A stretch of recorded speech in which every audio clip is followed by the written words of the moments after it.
I'm Tony Hughes. I'm here today with Peter Strohkorb, who's written a fantastic book called One Team, and it's really about bringing sales and marketing together. Peter, welcome. Thank you, Tony. Peter, what led you to actually write the book? What problem did you see in the market? Look, for my sins, I've spent more than 15 years working in either the sales side or the marketing side in some very large multinational organizations, and consistently I've seen how sales and marketing are not really working together as well as they could, shall we Yes. say. Some are worse than others, but I've not ever seen them really working together hand in glove. I've never seen any organisation that works hand in glove well together when it comes to sales and marketing. Mm-hmm. Hey, I want to ask you a provocative question. Sure. I've written a lot in social media about the fact that I think salespeople need to become micro marketers, Mm-hmm. and that they need to start to actually produce content. There's two reasons that I believe they should. One is if they're going to go and engage at more senior levels earlier with insight, Mm-hmm. them writing about those kind of topics will help equip them to have the conversations. And the other reason is that when they get checked out online before a meeting, it evidences some credibility They got for credibility, them. yeah. Yeah. What So- what are your thoughts about salespeople writing content being micro marketers? Yeah, I actually have no problem with that. Okay. I have a problem if salespeople create products that marketing doesn't know about. Yes. That's kind of the other When end you of the say scale. products, do you mean artifacts or do you mean products? Now, when they tell customers that we have this thing that we can sell you, and would you only please sign this order here? No, but I agree that in the age of the buyer's journey, Yes.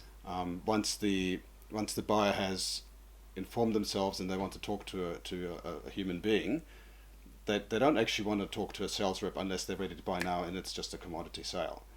But if it's something more complex, what they want to talk to is actually some sort of subject matter expert who knows more about the product than they do, even though they've already clued themselves up online. Right? Okay. And in that context, I think it's absolutely important that a competent sales rep presents themselves as a subject matter expert so that they can be credible at that time when the customer or the buyer contacts them.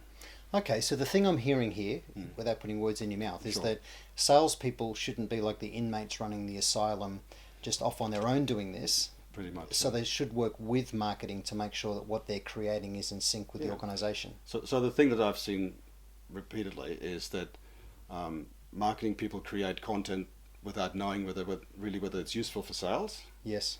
And in some organizations, it's kind of the throw it over the fence principle, whereby they go, well, that's our job done, now it's up to you to sell. Yep. Right? Yeah.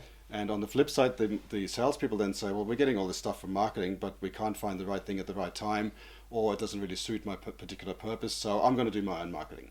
Right? Actually, it's funny you say that. I remember reading a paper recently that talked about some horrendously high percentage of marketing collateral and content that's developed just isn't used by salespeople at all. That's right. I think it's IDC that says 80% It of is, yeah. 80% of sales and marketing collateral is not being used by the So- salespeople in the so selling why? process. So why? Are salespeople lazy? Are marketing not No, communicating where I it is? I think it's a quote that's slightly taken out of context, and I'll tell you why. Yep.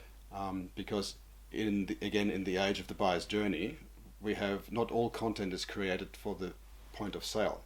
Yes. Right? There's a whole lot of material there leading up to where the where the buyer makes contact, and then we have other stuff to persuade them with. But there's a whole lot of content marketing going on that's not really meant for salespeople to use. Right. Inherently.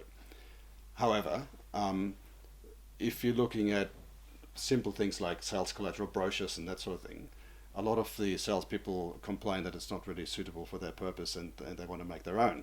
Yes. Right?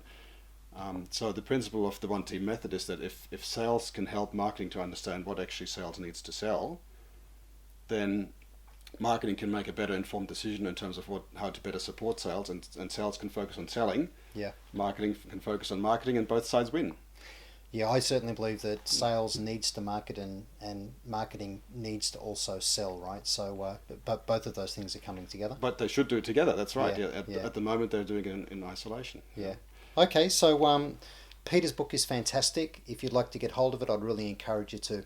Peter, thanks for today. Thank you, Tony.